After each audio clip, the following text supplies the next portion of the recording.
Hello, Achu. Let's read out the question. So, question says 70 calories of heat are required to raise the temperature of 2 moles of an ideal diatomic gas at constant pressure from 30 degrees Celsius to 35 degrees Celsius.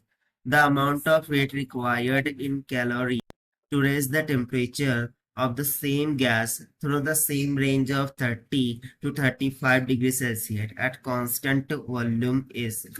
सो इस question में बोला जा रहा है कि 70 calories of heat ये हमें required होती है ताकि हम टेम्परेचर को रेस कर सके for 2 mole of ideal diatomic gas at constant pressure.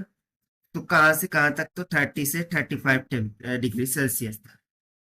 साथ ही साथ हमें बताना है कि जो अमाउंट ऑफ वेट रिक्वायर्ड होंगी इन कैलोरीज ताकि हम टेम्परेचर को रेज कर सके for same gas through the same range at constant volume. यानी कि नीचे नहीं, कांस्टेंट प्रेशर पे इतनी अमाउंट ऑफ वेट लग रही थी, तो कांस्टेंट वॉल्यूम पे कितनी अमाउंट ऑफ वेट रिक्वायर्ड होंगी वो हमें यहाँ पर कैलकुलेट करके निकालना है। तो चलिए स्टार्ट करते हैं सोल्यूशन से। But before of its, let's talk about the key concept which we are going to use here for this question.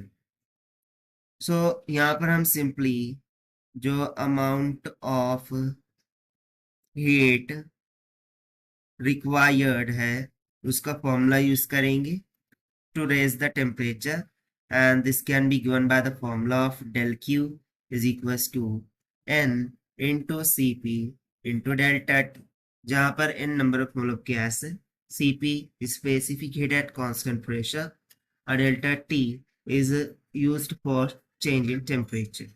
So ये तो हो जाएगा फर्स्ट फॉर्मूला। सेकंड फॉर्मूला हम यहाँ पे यूज करेंगे the relation between Cp and Cv। Cp minus Cv is nothing but equals to R, जहाँ पर Cv specific heat at constant volume है और R यूनिवर्सल गैस कांस्टेंट को इंडिकेट करता है। सो अकॉर्डिंग टू क्वेश्चन हमें basically del Q का मान दे रखा है 70 कैलोरीज के इक्वल। ठीक है, तो सबसे पहले तो हम फॉर्मूला यूज कर लेते हैं फॉर द इनिशियल केस के del Q is equals to N into Cp into delta T. So according to question, diatomic gas के लिए number of mole taken is 2 and del Q is 70. Substitute कर दीजिए. So 70 this will be equals to 2 into we don't know Cp multiply by. So देखिए del T क्या होगा? Change in temperature. So temperature कहाँ से कहाँ तक change हो रहा है? 30 से 35, यानी कि फाइनल हो जाएगा 35, इनिशियल हो जाएगा 30। सो इसको सॉल्व करने पर हमें Cp का मान मिल जाएगा 7 कैलोरीज पर ग्राम मोल per degree Celsius equal. Now we will use the equation which relates the Cp and Cv as Cp minus Cv is equals to R. So from here we can find out the Cv. So it is equals to Cp minus R. So Cp कितना है? 7। कितना आया है? Minus में जो R है universal gas constant in terms of calories उसका value कितना होता है? 2। सो सब्ट्रैक्ट करने पर Cv कितना आ जाएगा? 5 कैलोरीज पर ग्राम मोल पर degree Celsius.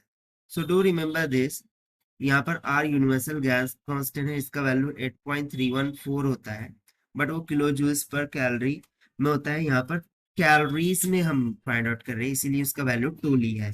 So do remember this. So अब इस कंडीशन में यदि हम सेम इक्वेशन लगाए del Q is equals to N, but now in the place of Cp we will use Cv times of delta T. So ये basically फिर किस बात को इंडिकेट कर रहा होगा? To heat gas at constant volume को, यही हमसे पूछा गया था। ठीक है, कि कांस्टेंट वॉल्यूम पर कितनी अमाउंट ऑफ हीट फिर रिक्वायर्ड होंगे। सो फिर उसके लिए हम ये फॉर्मूला लगा देंगे। So this is equals to N का मान 2 Cv5 multiply by delta T, 35 minus में 30, so it will comes around 50 calories, and therefore this is going to be the required answer to this question. Now according to given option, option B will become correct. So this is the required solution I hope you understand. Well, best of luck. Thank you.